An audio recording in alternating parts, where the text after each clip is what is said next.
구원의 본질은 죄로 말미암아 하나님과 단절되었던 우리가 하나님과의 관계가 회복되는 것이 구원이라고 이야기를 했습니다.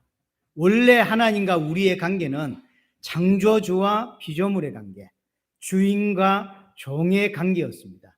근데 주인이신 하나님께서, 창조주이신 하나님께서 종인 우리를 어떻게 대우하시냐면 하나님의 아들로 대우해 주시고, 또 하나님의 모든 것을 대리할 수 있는 대리 통치권자로, 왕으로 대우해 주시죠. 또한 모든 것을 공급해 주셨습니다. 아담이 뭔가 일을 해서 얻는 것이 아니라 하나님께서 모든 걸 공급해 줌으로 그 모든 것을 누릴 수 있었습니다.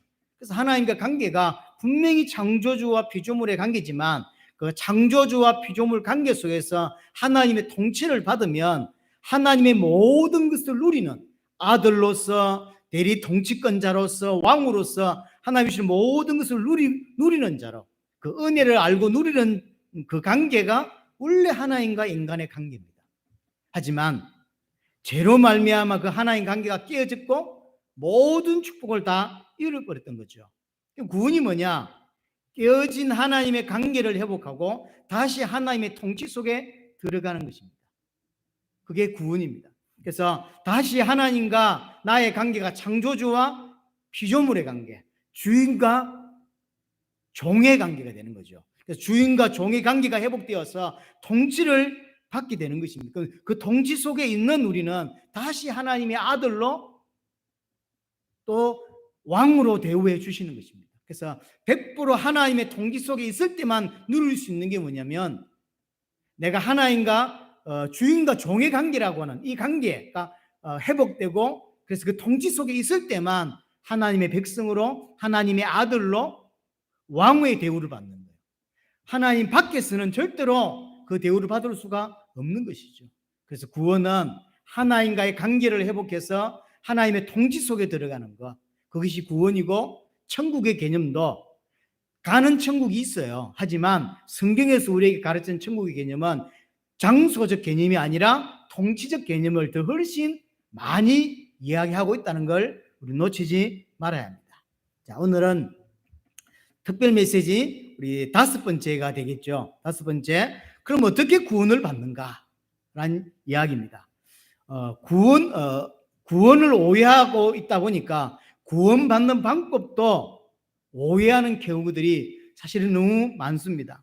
이 땅에서 성실하게 살고 또 열심히 살면 구원받을 수 있지 않겠나, 이런 생각을 하는 사람들도 있고요. 또 착하게 살고 이웃을 사랑하고 윤리 도덕적으로 선한 삶을 살면 천국에 간다, 이런 생각을 하는 사람들이 있습니다. 근데 이것이 불신자만 그런 게 아니라, 제가 45년 넘게 교회를 다녔는데 꽤 많은 숫자가 교회 안에서도 이 생각 갖고 있어요. 교회를 다니면서 선한 삶을 살고 착하게 살면 천국 간다, 이런 생각을 하는 거죠. 왜 그런 생각을 하냐면, 천국이라는 개념이 통치적 개념이 아니에요. 하나님과의 관계적 개념이 아니라 보상의 개념인 거예요. 내가 이 땅에서 다른 지 마음대로 살고 딱 그렇게 도둑질하고 사는데 나는 착하게 살았단 말이에요. 나는 그리 살지 않고 나는 선한 삶을 살았다고. 그러니 그 보상으로 어디에 간다? 천국 간다. 그 보상으로 난 구원받지 않겠나, 이런 생각을 하는 거죠. 또 이 땅에 수많은 종교가 있고 그 종교에서 가르치는 가르침을 따라서 선을 행하면 구원받을 수 있다라고 생각하는 거죠. 예, 종교는 많지만 그 종교가 추구하는 것 같다는 거예요. 그래서 그 종교에서 가르치는 것을 잘 따르면, 그 선한 삶을 살면 구원받는다는 거죠. 유대인으로 말하자면 율법을 잘 지키면 구원받을 수 있다라고 생각을 하는 거죠. 그래서 보세요. 유대인들도 결국 이렇게 생각하잖아요. 바리새인들도 결국은 하나님이 주신 방법이 아니라 자기의 율법을 지킴으로 구원받는다고 생각을 했던 거죠.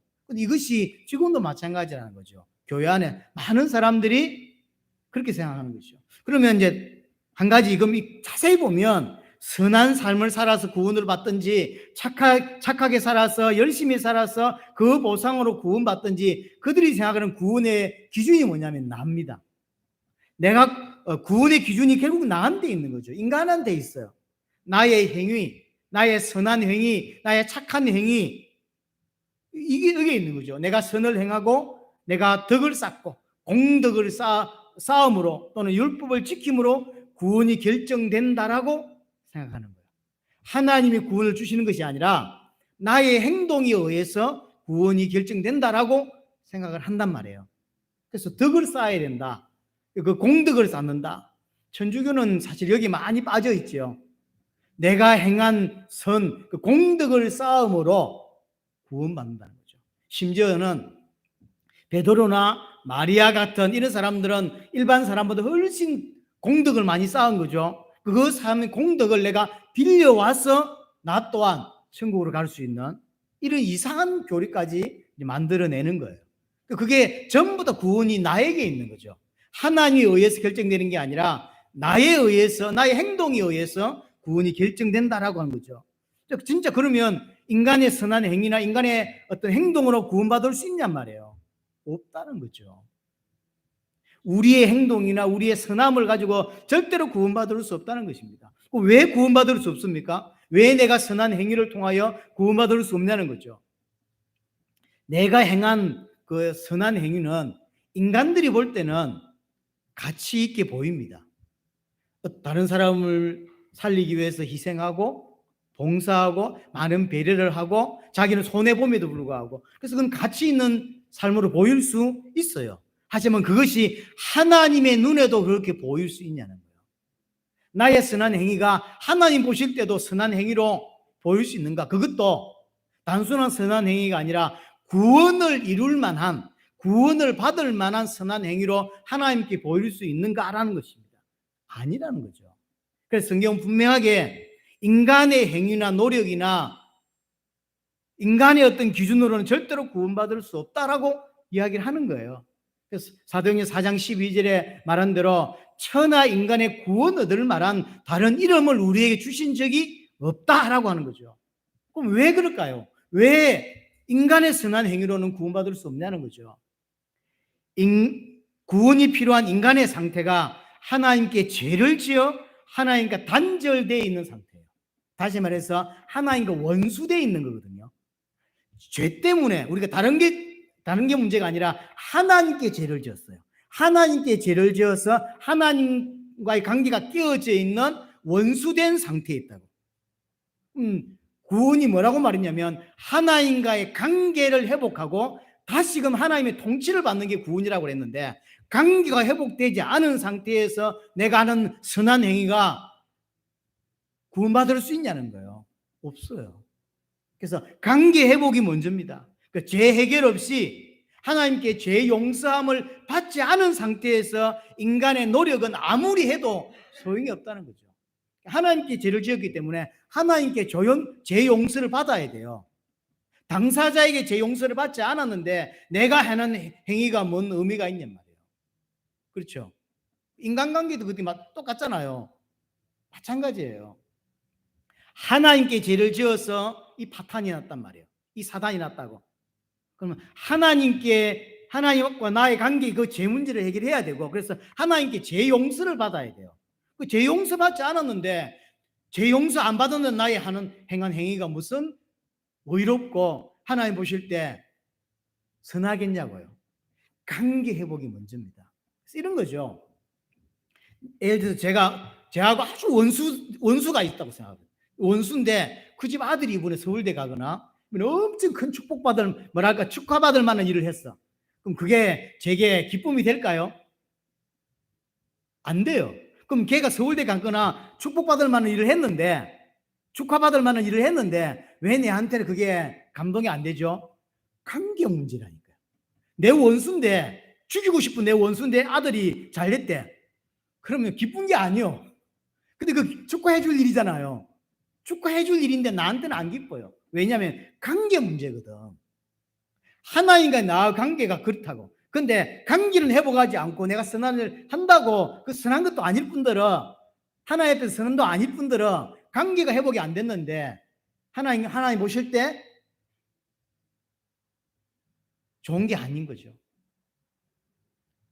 원수가 돼 있는데 나는 다 용서받았다 그러면서 당사자에게 용서받지 않고 자기는 용서받았다고 하면서 연탄 나르고 이러면 그 사람 볼 때는 어떨까요?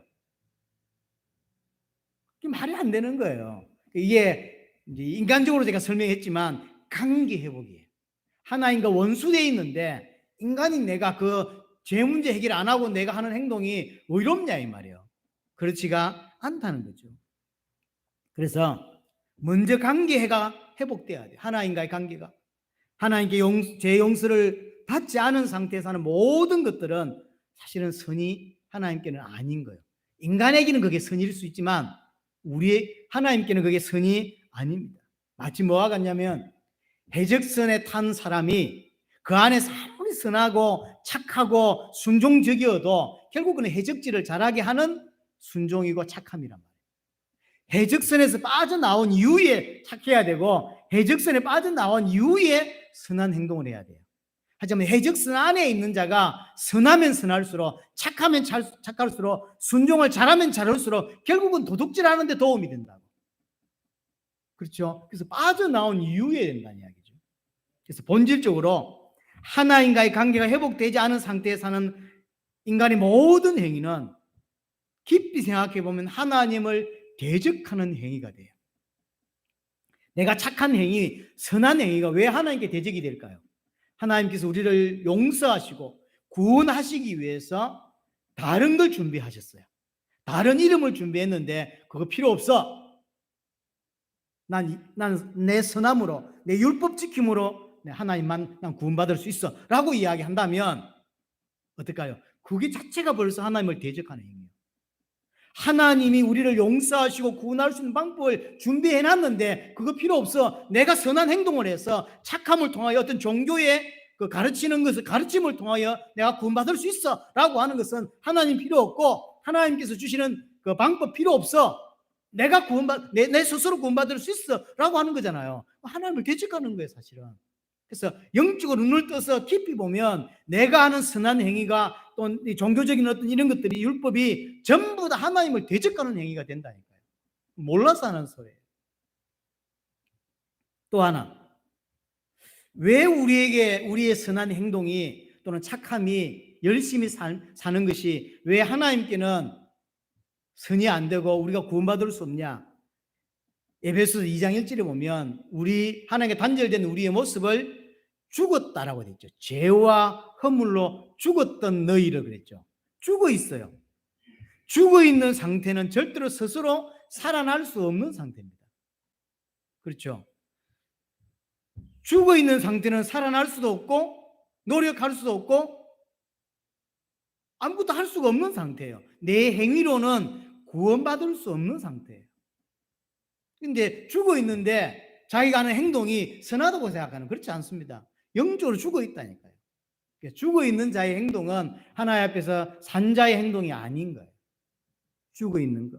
그래서 에베소 2장 3절에 그 죽어 있는 자의 모습이 뭐냐면 본질상 하나님께 진노를 받을 수밖에 없는 상태라고 표현하죠.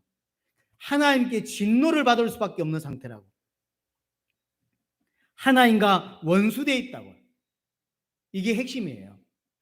구원받지 못했다는 이야기는 하나님과 원수되어 있다는 거죠. 여전히 내가 하나님 자리에 앉아 있고 여전히 하나님 필요 없다라고 하는 내 중심적이고 나만을 생각하는 그 생각 속에 살고 있다고. 근데 내가 선한 행동을 한다고 그게 하나님께 선한 행동이 되겠냔 말이에요. 그 행동이 구원을 줄 수 있겠냔 말이에요. 죄를 해결해야 되고 하나님과의 관계를 회복하는 것이 먼저인 것입니다. 그래서 인간의 노력은 좋은 것이지만 그것이 하나님과의 관계를 회복할 수는 없다는 것이죠.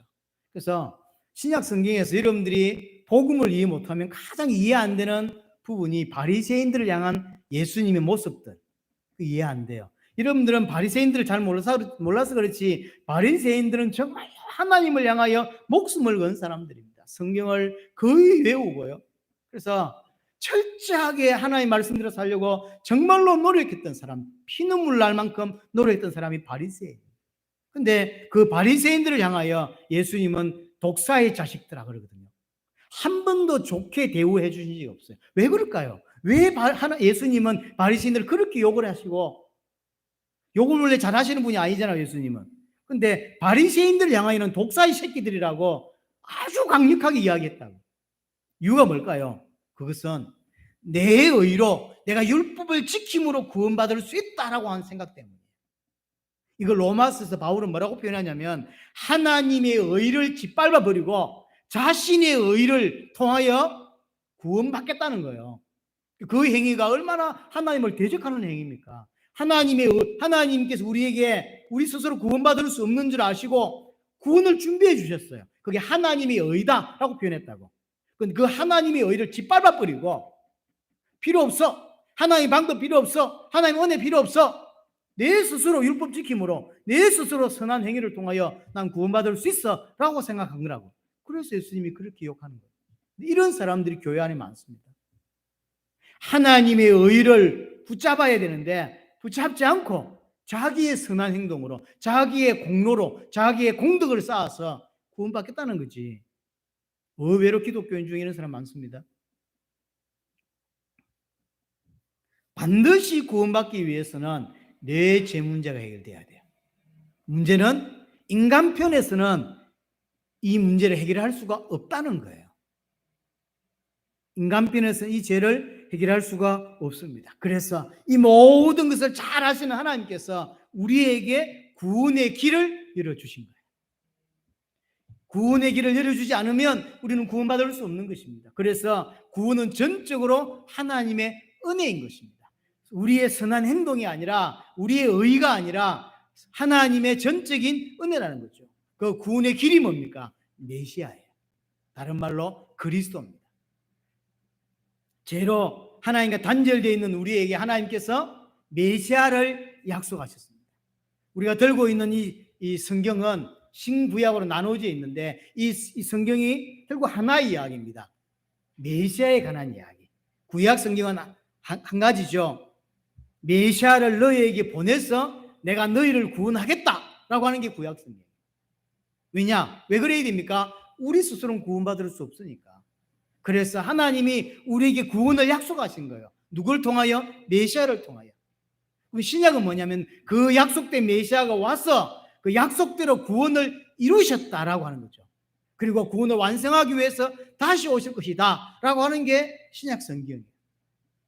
많은 사건과 인물이 등장하지만 결과적으로는 하나의 이야기입니다. 아담 이야기를 기록한 것도 완전한 아담, 마지막 아담이신 예수 그리스도를 설명하려고 하는 것이고, 에덴을 이야기하는 것도 새 에덴, 새 하늘과 새 땅을 설명하려고 하는 것이죠. 그 새 하늘과 새 땅에 들어가려면 아담이 아니라 참된 아담, 마지막 아담이신 예수 그리스도여야 된다라고 하는 이야기잖아요. 그래서 모든 사건은 전부 다 메시아를 설명하기 위한 것입니다. 모세 이야기를 하면서 모세가 이스라엘을 애굽에서 건져냈죠. 참된 모세, 영적인 모세 예수 그리스도께서, 구원자 예수 그리스도께서 우리를 세상에서 애굽에서 건져내시는 구원을 설명하기 위한 것이죠. 전부 다 성경은 구원에 관한 이야기고 메시아에 관한 이야기입니다. 그래서 메시아를 너에게 보내서 너희를 구원하겠다라는 구약이고, 그 메시아가 약속대로 오셨고 오셔서 약속대로 구원을 이루셨다라고 하는 게 신약 성경이란 말이죠. 그럼 메시아, 이는 히브리어고 그리스도는 헬라어입니다. 같은 말이에요. 하나는 헬라어고 하나는 히브리어. 이름이 뜻이 뭐냐면 기름 부음 받은 자죠. 기름 부음 받은 자. 구약에서 세 직분에게 기름을 붓습니다. 왕, 제사장, 선지자. 이 말이 무슨 말이냐면, 그럼 그리스도는 이 세 직분을 감당한다는 거죠. 왕의 직분, 제사장의 직분, 선지자의 직분을 감당한다는 거죠. 왕이 아닙니다. 참된 왕, 참된 제사장, 참된 선지자 역할을 감당하신다고 하는 것이죠. 여기서 알 수 있는 게 뭐냐면, 그리스도라고 하는 이름, 메시아라고 하는 이름 속에 인간의 문제가 뭔지 벌써 담고 있는 거예요. 세 직분을 감당하는데 이 세 직분이 감당해야 될 그 내용이 벌써 인간이 가진 문제거든. 왕이라 그랬죠. 사단에서 건져낼 왕. 제사장이라 그랬죠. 죄 문제를 해결할 제사장. 하나님과 단절되어 있죠. 그래서 모든 문제 왔죠. 하나님을 만나게 할 선지자. 그래서 이 이름 속에 인간의 문제와 그가 해결할 게 뭔지를 다 담아놨어요. 그리스도라는 이름이 그래서 중요합니다. 사단의 유혹으로 죄를 지었고 그 죄로 말미암아 하나님과 단절된 것이 인간의 문제입니다. 그래서 사단을 이기고 사단의 수를 건져내시는 참된 왕의 역할을, 참된 왕의 직분을 감당하실 분이 그리스도고, 인간의 문제가 죄죠. 그래서 죄를 해결하실 참된 제사장이 그리스도입니다. 창세기 3장 15절에도 분명히 이야기를 했죠. 여자의 후손이 오면 뱀의 머리를 상하게 할 거라고 이야기했죠. 이사야 53장 5절 6절에 보면 그가, 메시아가 오면 그가 우리의 모든 죄를 담당하신다라고 이야기했어요. 그가 다 짊어지시는 거예요. 그만이, 그리스도만이 모든 죄악을 담당하시는 거거든요. 메시아는 하나님 만나는 길을 여시를 참 선지자가 되시는 것이죠. 그래서 이 이름 속에 인간의 문제가 뭔지를 담고 있고, 그 문제를 해결할 어떻게 해결할 것인가를 담고 있는 거죠. 인간의 문제는 죄로 인하여, 사단으로 인하여 죄를 지었고 하나님과 단절될 것입니다. 이 세 가지 문제를 해결한 이름을 보고 그리스도라고 합니다. 사단을 이기시고 우리를 거기 건져내시는 참된 왕이시고, 죄의 문제를 해결하실 참된 제사장이시고, 하나님 만날 수 있는 길을 여신 참된 선지자시다라고 하는 것이죠. 그래서 구약 성경은 왕, 제사장, 선지자를 보내서 너희를 구원하겠다라고 하는 약속인 것이고, 신약 성경은 그 약속대로 메시아가 왔고 그 약속대로 구원을 이루셨다라고 하는 것이죠. 그래서 신약 성경의 그럼 가장 큰 핵심은 뭐냐면, 그럼 누가 그리스도냐는 거예요. 신약 성경의 가장 큰 핵심은 그 그리스도가 와서 그리스도의 직분을 행하셨고, 그래서 우리에게 구원을 이루셨는데 누가 그리스도냐? 예수가 그리스도다라고 하는 게 신약 성경의 핵심이에요. 예수가 바로 그 약속된 메시아고 약속된 그리스도라고 증언해 주는 책, 그게 신약 성경입니다. 요한복음 1장 31절, 오직 이것을 기록하면 너희로 예수님이 하나님의 아들이고 그리스도라는 사실을 믿게 하기 위해서 기록했다라고 하죠. 이것은 요한복음의 기록의 목적이기도 하지만 성경 전체의 목적입니다. 그렇죠? 특별히 신약 성경은 바로 예수가 그리스도다, 예수님을 그렇게 구약에서 말했던 메시아하고 그리스도다라고 하는 증언하는 책이 신약 성경인 것입니다. 그래서 예수가 그리스도라고 하는 것이 복음이기 때문에 초대교회는 사도행전 5장 42절을 보면 이는 사도들의 이야기거든요. 모든 사도들은 날마다 집에 있든지 성전에 있든지 예수는 그리스도라 가르치기와 전도하기를 그치지 않았다 그러죠. 그래서 초대교회 사도들은 뭘 전했냐면 예수가 그리스도다. 왜냐? 구약을 알고 있으니까. 구약에서 메시아를 약속하셨고 그리스도를 약속하셨는데 그가 오셔서 인생의 모든 문제를 해결하신다라고 이야기하셨거든요. 근데 그가 오셨다는 거예요. 그가 누군데? 예수라는 거죠. 그래서 예수가 메시아다, 예수가 그리스도다, 예수가 우리의 구원자다, 예수가 내 모든 문제를 끝냈다라고 하는 그 이야기, 그 한마디로 바로 예수가 그리스도다라는 거예요. 그래서 그게 성경의 기록 목적이기도 하지만 그 내용이 복음이에요. 초대교회는 그래서 예수가 그리스도라고 전했던 거죠. 요한복음을 기록하고 요한계시록을 기록한 사도 요한도 요한일서 5장 1절에 보면 예수께서 그리스도이심을 믿는 자마다 하나님께로서 난 자다라고 하죠. 누가 구원받냐? 예수님을 하나님의 아들 그리스도로 믿는 자가 구원받는 거다라고 증언하고 있습니다. 사도행 2장 36절은 베드로죠. 베드로가 뭐냐면 너희가 십자가에 못 박아 죽인 이 예수가 바로 너희의 주고 너희의 그리스도다. 왜 죽였습니까? 몰랐어. 절대로 예수는 메시아가 될 수 없다고 생각했던 거예요. 하지만 베드로가 뭐라고 설교하냐면 그렇지 않다. 천하의 온 집은 만인은 알아야 된다. 뭘 알아야 되냐? 너희가 십자가 못 박아 죽인 이 예수가 바로 주란 말은 왕이라는 이야기예요. 주고 그리스도다. 이 베드로의 설교였습니다. 예수 믿는 사람을 엄청 핍박했던 바울 또한 사도행전 9장에서 사도행전 17장에서 보면 뭐라고 가르칩니까? 성경을 바탕으로 해서 내가 너희에게 전한 이 예수가 곧 그리스도라고 하니. 그래서 성경의 기록 목적도 예수가 그리스도고, 성경에서 말하는 복음의 내용도 결국 예수가 그리스도라고 해요. 왜냐? 그리스도는 구약에서 인간의 모든 문제를 해결할 구원자로 예언되어 있었거든요. 그가 오셔서 그 모든 문제를 끝내시고 인간을 구원하시는 길을 여셨다는 거죠. 누구냐 말이에요. 그 그리스도가 누구냐? 예수라는 거죠. 예수가 그리스도다. 그런데 이 예수님의 모습, 그리스도 대신 예수님의 모습은 사실 이스라엘이 기다렸던 그리스도의 모습은 아닌 거예요.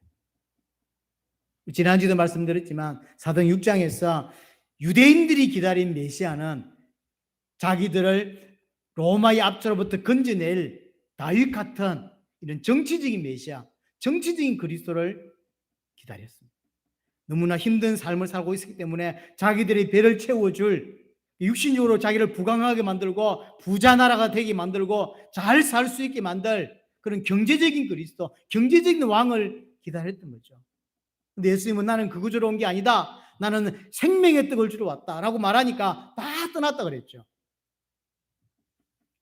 이스라엘이 기다렸던 메시아는 사실 예수님 같지가 않았어요. 예수님 모습이 아니었던 거죠. 그래서 예수님이 주려고 하는 구원은 육신적인 구원이 아니었습니다. 이들을 애굽이나 로마에서 건져내고 여러분들이 여러 가지 문제에서 건져내주고 여러분들을 배부르게 해주고 여러분들 잘 살게 해주고 여러분들 기도 응답해서 육신적으로 잘 살게 해주려고 이 땅에 오시고 십자가 지신 게 아니에요. 하늘의 생명을 주려고, 생명의 떡을 주려고, 그래서 인간의 죄를 해결하고 하나님과의 관계를 회복할 구원을 주려고 이 땅에 오신 분이 그리스도고 그가 예수란 말이에요. 그래서 원래 아담과의 하나의 관계를 회복하는 창조주와 피조물의 관계를 온전히 회복해서 하나님의 통치를 다시 받을 수 있도록 회복시킬 메시아로 하나님은 메시아를 보냈단 말이에요. 그리스도를 보냈단 말이에요. 하지만 제자들 또한 이 잘못된 생각에서 오랫동안 벗어나지 못해요. 예수님이 십자가 지고 부활한 것까지 체험한 제자들이 마지막에 예수님이 승천하실 때 하신 말씀, 사도행 1장 6절에 보면 예수님이 가시려고 하니까 한마디 묻습니다. 그게 뭐냐면 우리나라가 회복되는 게 언제입니까? 라고 묻죠. 이스라엘은 끝까지 지금 메시아를 정치적인 메시아와 경제적인 메시아로만 생각하는 거죠. 근데 예수님을 체험했고 예수가 그리스도로 고백했고 그 그리스도 되심을 체험했어요. 부활도 봤단 말이에요. 그런데도 못 부려지는 게 그거예요. 그래서 이게 뭐가 먼저 들어왔냐가 참 중요해요. 올바른 복음을 만나도 옛날에 가진 잘못된 신비주의나 율법주의나 이런 것들을 갖고 있으면 툭툭 그냥 튀어나와요. 옛날 습관으로. 주님을 사랑하지 않는 삶을 오랫동안 살아온 이 사람이 주님을 만났음에도 여전히 주님을 사랑하지 못하는 삶을 교회 안에서 툭툭 나오는 거예요. 하나님에 대한 기대감도 없고 예배의 기대감도 없고 말씀에 대한 기대감도 없이 그냥 종교인으로 사는 많은 사람들이 먼저 이게 정착되어 있던 것들 때문에 그래요. 여러분들이 복음을 이해하기 전에, 구원을 정확하게 이해하기 전에 갖고 있던 그 습관들, 이런 생각들이 사실 너무나 많이 정확해요. 제자들 보세요. 예수님 3년 반 따라다녔죠. 십자가 부활을 체험했죠. 그런데 예수님이 가려고 하니까 이 나라 언제 회복됩니까? 아직도 남아있는 거야. 그러니까 예수가 그리스도인데 알겠는데 그래도 이 나라 언제 회복되지? 이런 게 있는 거죠. 그래서 오케이, 예수가 그리스도야. 근데 나는 언제 부자 되지? 이 궁금한 거예요. 이제 계속. 오케이, 예수는 그리스도인데 나는 언제부터 잘 살 수 있지? 이게 예수님 뭐라죠? 네가 할 바 아니야. 왜 할 바 아닙니까? 자기들은 그게 제일 궁금해요. 우리가 로마에서 빠져나오고 잘 살고 그게 제일 중요한데 예수님은 신경 쓰지 말아요. 신경 쓰지요.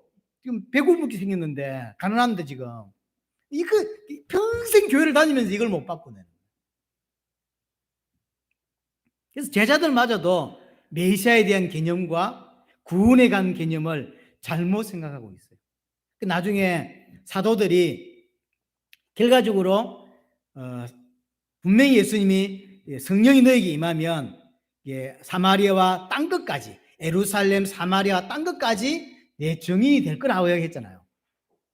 근데 사실은 그게 어려운 말이기도 합니다. 왜냐하면 자기 동네를 떠나보지 않은 사람들이 대부분인데 사마리아를 간다는 건 말도 안 되는 거죠. 땅끝까지 가는 말도 안 돼요.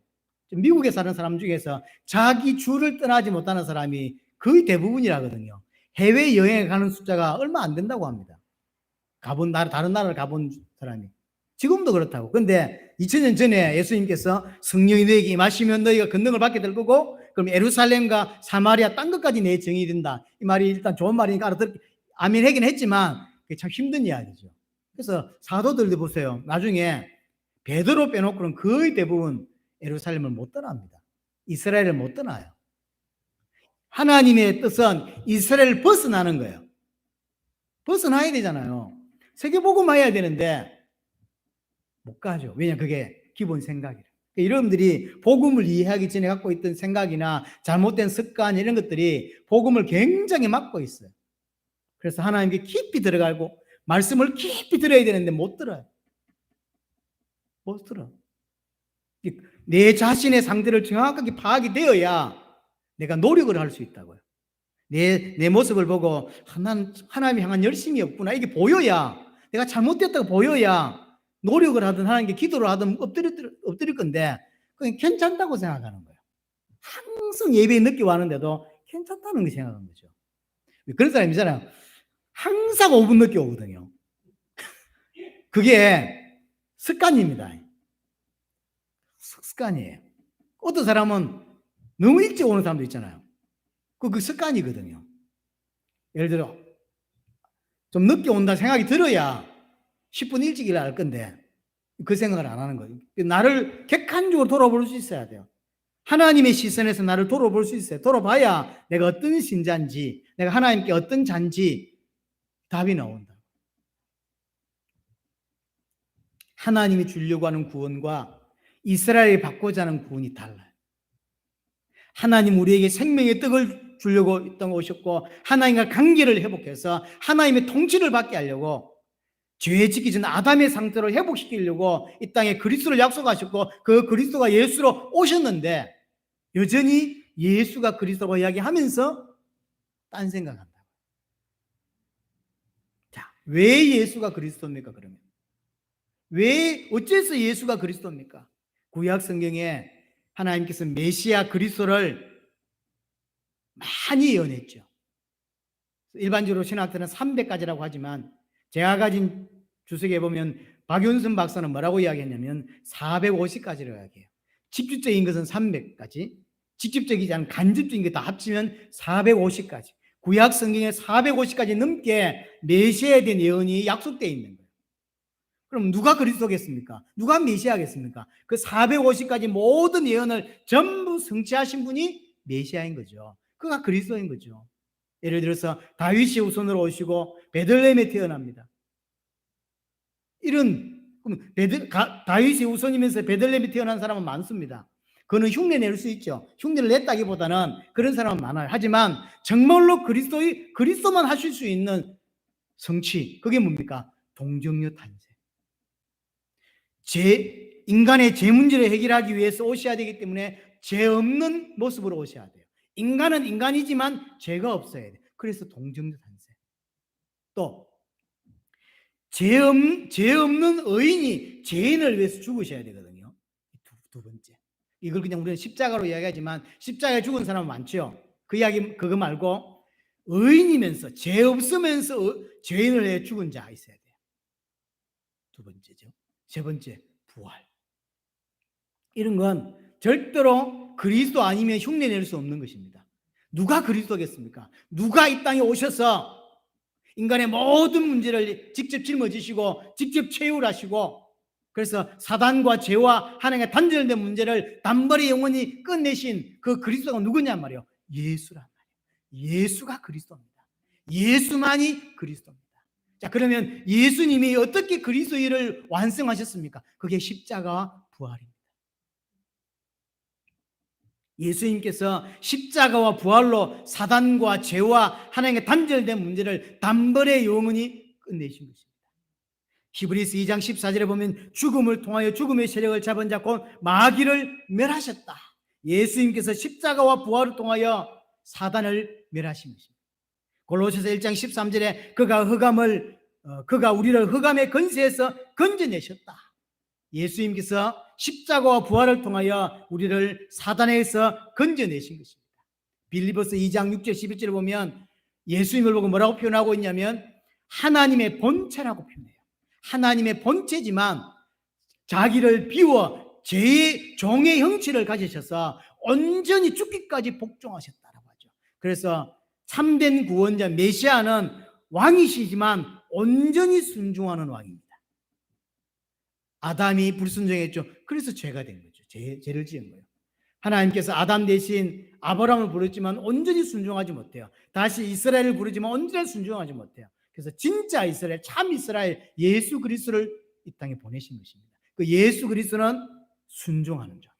그래서 진짜 왕은, 원래 왕은 다스리는 거잖아요. 근데 우리에게 보내주신 메시아 왕은 순종하는 왕이라는 거예요. 온전히 순종하심을 말미암아 우리에게 대속의 길을 열어주신 거예요. 예수님은 십자가 부활로 죄 문제를 해결하셨습니다. 참 대제사장 역할을 감당하셨다는 거죠. 히브리서 9장 12절에 염소와 송아지 피로 하지 아니하고 오직 자기의 피로 영원한 속죄를 이루셨다. 요한일서 1장 7절에도 예수의 피가 우리를 모든 죄에서 깨끗하게 하실 것이요. 히브리 10장 14절 얼마만큼이냐? 우리의 죄를 단번에 영원히 온전케 하셨다. 예수님께서 십자가 부활을 통하여 내 모든 죄 문제를 끝내셨다는 거예요. 또한 예수님은 십자가 부활을 통하여 하나님 만나는 길을 열어주신 것입니다.